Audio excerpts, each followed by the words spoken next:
ہر سال 150 سے زیادہ ملکوں سے 25 لاکھ سے بھی زیادہ لوگ اپنے گھروں کو چھوڑ کر نکلتے ہیں۔ یہ سمجھنے کی بات ہے کہ یہ کوئی کنسرٹ نہیں ہے، نہ ہی کوئی پروٹیسٹ ہے اور نہ ہی کوئی فیسٹیول۔ یہ ہے دنیا کا سب سے بڑا سالانہ مذہبی فریضہ، حج۔ أنا الفريدة أنا الفريدة كل الكون يعرفني. فالحجاج والعمار وفد الله دعاهم فأجابوه وسألوه فأعطاهم. لیکن حج محض کسی رکن کا نام نہیں ہے، یہ ایک فزیکل اور ایموشنل سفر ہے، ہر اس مسلمان کے لیے جو جسمانی اور مالی طور پر استطاعت رکھتا ہو۔ حج اسلام کا ایک بہت بڑا رکن ہے جس کو ادا کرنے والا شخص ایسے گناہوں سے پاک ہو جاتا ہے جیسا کہ ایک نیو بورن بچہ۔ صرف خوش نصیب لوگوں کو ہی مقبول حج نصیب ہوتا ہے۔ کبھی سوچا ہے اس سفر کے پیچھے اصل کہانی کیا ہے؟ یہ حج آخر کب اور کیسے شروع ہوا؟ یہ اتنے سالوں، اتنی نسلوں تک کیسے قائم رہا؟ شاید کچھ سوالات ہمیشہ جوابات سے زیادہ گہرائیاں رکھتے ہیں۔ اس سب سے پہلے یہاں کوئی آیا تھا جو اللہ کا بہت خاص تھا، جسے اللہ نے اپنا خلیل کہا، جن کا نام ابراہیم علیہ السلام۔ لانگ سٹوری شارٹ یہ کہ انہوں نے پہلے تو اللہ کے حکم سے اپنی بیوی اور بچے کو یہاں چھوڑا اور کچھ عرصے بعد آ کر اسی بچے کے ساتھ یہاں پر خانہ کعبہ کی تعمیر کی۔ وَأَذِّن فِي النَّاسِ بِالْحَجِّ يَأْتُوكَ رِجَالًا، اور لوگوں میں حج کا اعلان کرو، وہ تمہارے پاس پیدل بھی آئیں گے اور ہر دبلے یعنی سفر کے تھکے اونٹ پر بھی، جو ہر دور دراز راستوں سے آئیں گے۔ ایک گلوبل انویٹیشن جو ہزاروں سال پہلے بھیجا گیا، جس کا جواب آج بھی ہر مسلمان حج اور عمرہ پر آتے ہوئے دیتا ہے، لبیک اللہم لبیک۔ لیکن کہانی اتنی سمپل نہیں ہے، کہانی میں تھوڑا سا ٹوسٹ ہے، اور وہ یہ کہ وقت گزرنے کے ساتھ ساتھ یہاں لوگوں کے ساتھ بت بھی آئے اور لوگ ان کی عبادت کرنے لگے، اور یہاں وقت کے ساتھ ساتھ شرک بھی شروع ہو گیا۔ But over time, idol worship came to dominate the Kaaba. Then in the early 7th century, everything changed. ایک شہر جو چاروں طرف بتوں سے گھرا تھا، یہاں 4000 سال بعد اللہ تعالیٰ نے ابراہیم علیہ السلام کی ایک اور دعا کو سنا، اور یہاں پر اللہ نے اپنے آخری نبی کو بھیجا، محمد صلی اللہ علیہ وسلم۔ شان ذی شان کو، شان قرآن کو، جزو ایمان کو، رب کے مہمان کو، حق کے دلدار کو، شاہ ابرار کو، میرے سرکار کو، سب کے غمخوار کو، ان کے اتبار کو، اعلیٰ کردار کو، نرم گفتار کو، تیز رفتار۔ پھر 40 سال کی عمر میں آپ صلی اللہ علیہ وسلم پر پہلی بار وحی نازل ہوئی، پڑھ اپنے رب کے نام سے جس نے پیدا کیا، جمے ہوئے خون کے ایک لوتھڑے سے انسان کی تخلیق کی۔ پڑھو اور تمہارا رب کریم ہے جس نے قلم کے ذریعے علم سکھایا، انسان کو وہ علم دیا جسے وہ نہ جانتا تھا۔ صدق اللہ العظیم۔ انہوں نے لوگوں کو ایک اللہ کی طرف لوٹنے کی دعوت دی، وہی توحید کا پیغام جو کبھی ابراہیم علیہ السلام نے دیا تھا، اسی سیم زمین پر دوبارہ دیا، لیکن یہ میسج قریش کی طاقت کو چیلنج کرتا تھا۔ ان کی اکانومی، کعبہ پر ان کا کنٹرول اور ان کے بت، سب کچھ داؤ پر لگ گیا تھا۔ اسی لیے انہوں نے مخالفت کی، طنز کیے، ان کے ماننے والوں کو اذیت دی، حتیٰ کہ آخرکار آپ صلی اللہ علیہ وسلم کو مکہ سے مدینہ کی طرف ہجرت کرنا پڑی۔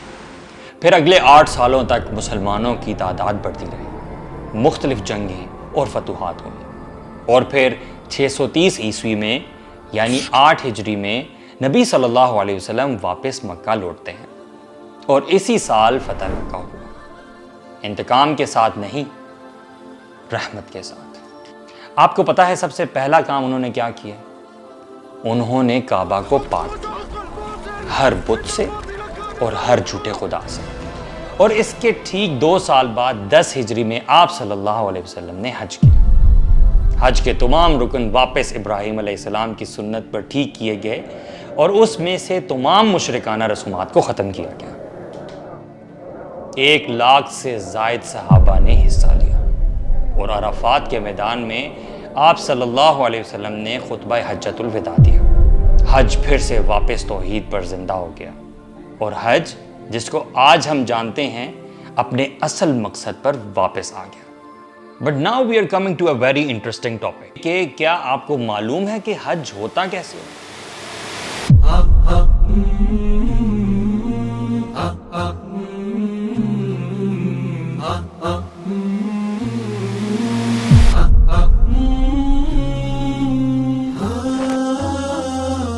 یہ سفر ہے 6 دنوں کا، جس میں زیادہ تر لوگ 5 دن تک اس سفر میں ہوتے ہیں، جس میں آخری دن کی گنجائش ہے۔ سو آپ اپنا شہر، اپنا آرام، سب کچھ پیچھے چھوڑ دیتے ہیں، ایک ایسی حالت میں داخل ہوتے ہیں جسے احرام کہا جاتا ہے۔ اپنے سفر میں حج کی نیت کے بعد سب کچھ بدل جاتا ہے، نہ کوئی بحث، نہ بال کاٹنا، نہ عطر لگانا، نہ شکار کرنا، حتیٰ کہ مکھی بھی نہیں مار سکتے۔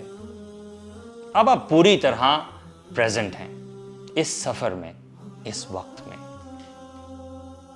الخطوة تتبع خطوة سب سے پہلے مکہ پہنچ کر طواف قدوم کیا جاتا ہے۔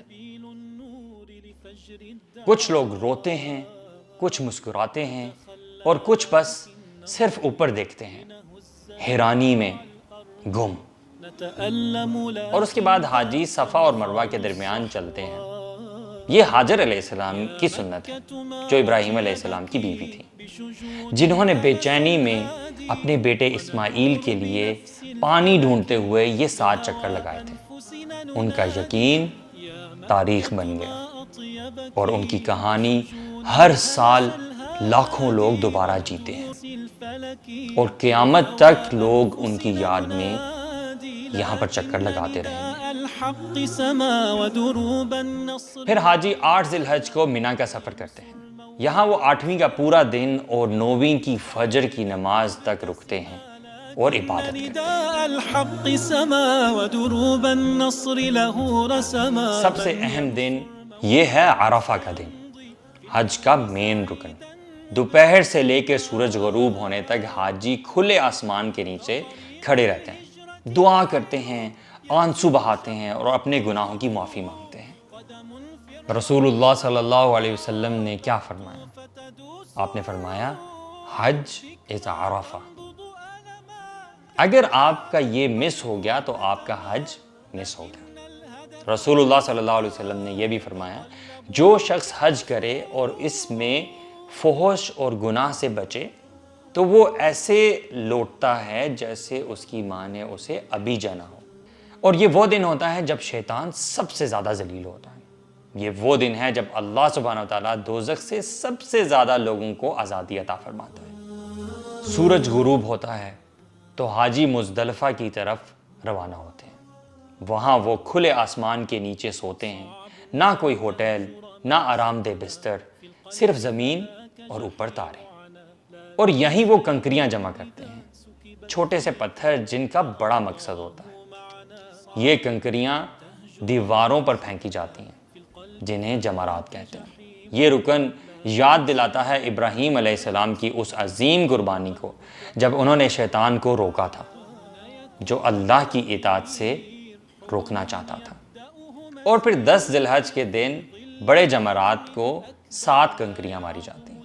اور پھر 10 ذی الحج کو ہی قربانی کا وقت آتا ہے، جو ابراہیم علیہ السلام کی اپنے بیٹے کی قربانی کی یاد دلاتی ہے۔ آج یہ گوشت مکہ بھر کے غریبوں میں تقسیم ہوگا۔ 10 ذی الحج ہی عید کا دن ہوتا ہے پوری دنیا میں، اور اس دن لوگ کعبہ کا طواف کرتے ہیں، اور کچھ لوگ یہ عمل 11ویں کو بھی کرتے ہیں، بہت زیادہ رش ہونے کی وجہ سے۔ اور اگلے 2 یا 3 دن حاجی مینا میں گزارتے ہیں۔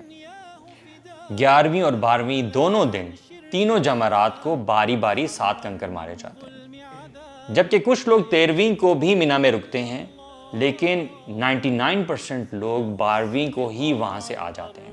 حج مکمل ہوا، لیکن بہت سے لوگوں کے لیے اصل زندگی ابھی شروع ہوئی۔ يا مكة ما أطيبك بشجون همس الهادي وندور بنفس الفلك لهوى أنفسنا ننادي يا مكة ما اب أطيبك 25 لاکھ سے زیادہ لوگ ایک شہر میں اکٹھے ہیں، وہ بھی ایک ہی وقت پر۔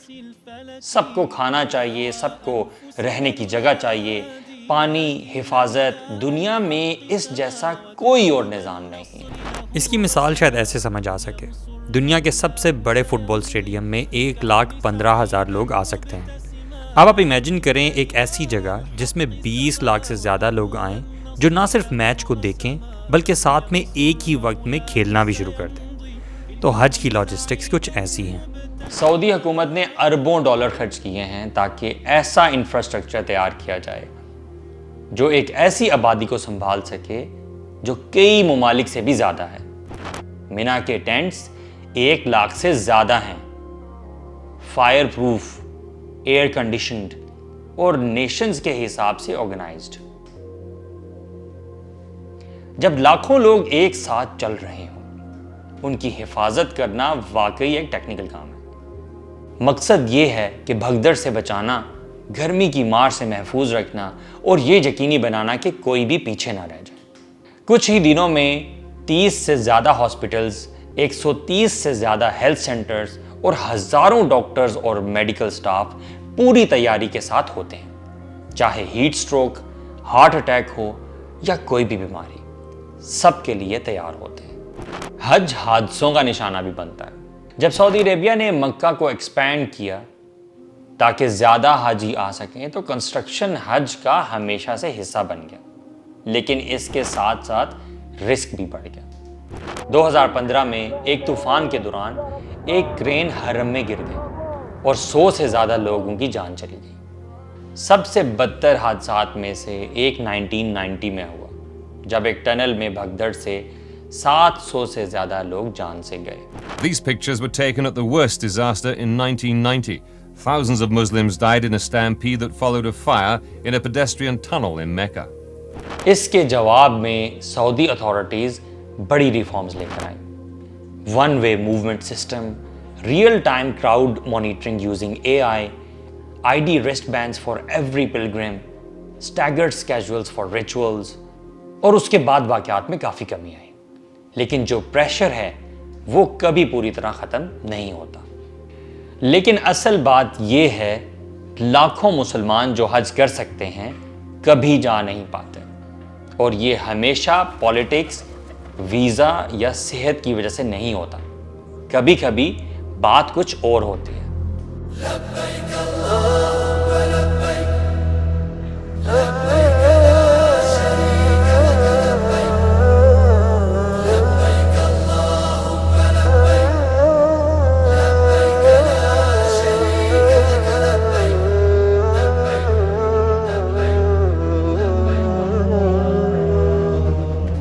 میں حج افورڈ نہیں کر سکتا، یہ ایک عام جواب ہے، لیکن وہی لوگ ہر سال لاکھوں روپے فونز، ایونٹس یا شادیوں پر خرچ کر دیتے ہیں۔ مسئلہ اکثر پیسے کا نہیں ہوتا، مسئلہ ہوتا ہے پرائیورٹیز کا۔ رسول اللہ صلی اللہ علیہ وسلم نے کیا فرمایا؟ حج میں جلدی کرو، کیونکہ کسی کو نہیں پتا کہ اگلے لمحے کیا ہو۔ لیکن ہم ہر سال بڑی آسانی سے یہ کہہ دیتے ہیں کہ اگلے سال، پھر اگلے سال اور پھر اس سے اگلے سال۔ کچھ لوگ کہتے ہیں میں ابھی اتنا نیک نہیں ہوں، لیکن حج ایسے نہیں ہوتا۔ آپ اس لیے نہیں جاتے کہ آپ پرفیکٹ ہیں، آپ اس لیے جاتے ہیں کیونکہ آپ کوشش کرتے ہیں۔ یہ سفر تبدیلی کا ہے، نہ کہ صرف جشن کا۔ یہ گنہگاروں کے لیے ہے، ٹوٹتے ہوئوں کے لیے ہے، گمشدہ لوگوں کے لیے ہے۔ بہت سے مسلمان اس حکم کی سختی کو محسوس ہی نہیں کرتے۔ انعام کتنا بڑا ہے اور اس میں کوتاہی کتنی سنگین ہے۔ اللہ کے نبی صلی اللہ علیہ وسلم نے فرمایا، جس کو واضح مجبوری یا بیماری نہ روکے اور اس کے پاس مینز بھی ہوں جانے کے، لیکن پھر بھی وہ حج نہ کرے، تو وہ چاہے یہودی یا پھر نصرانی کی موت مرے۔ لیکن سال گزر جاتے ہیں، صحت کمزور ہو جاتی ہے، دولت بھی چلی جاتی ہے اور شاید وہ بلاوا دوبارہ نہ آئے۔ حج سہولت کا نام نہیں ہے، یہ بلاوے کا جواب دینا ہے جب بھی وہ آئے۔ اگر آپ اپنا کریئر، بزنس اور زندگی کے بہت سارے اور خواب اپنی بکٹ لسٹ میں پلان کر سکتے ہیں تو یقیناً حج بھی کر سکتے ہیں۔ ریڈی ہونے کا انتظار مت کریں، یہ حج ہی ہے جو آپ کو واقعی ریڈی کرے۔ صعب أن تهجر ما سكن في القلب فذاك جحيم عنا، لكن سيهون إذا سكبت في قلبك الله معنا. صعب أن تهجر ما سكن في القلب فذاك جحيم عنا، لكن سيهون إذا سكبت في قلبك الله معنا. وهنا يكون التغيير حلم يبدأه مسير، في ظل الهم الأكبر ما يعظم سيكون صغير. وهنا يكون التغيير حلم يبدأه مسير، في ظل الهم الأكبر ما يعظم سيكون صغير. من يهجر دنياه فداه يتخلى عن شرك هواه، يتحرر من ظلم عذاب لا يكشفه إلا الله. من يهجر دنياه فداه يتخلى عن شرك هواه، يتحرر من ظلم عذاب لا يكشفه إلا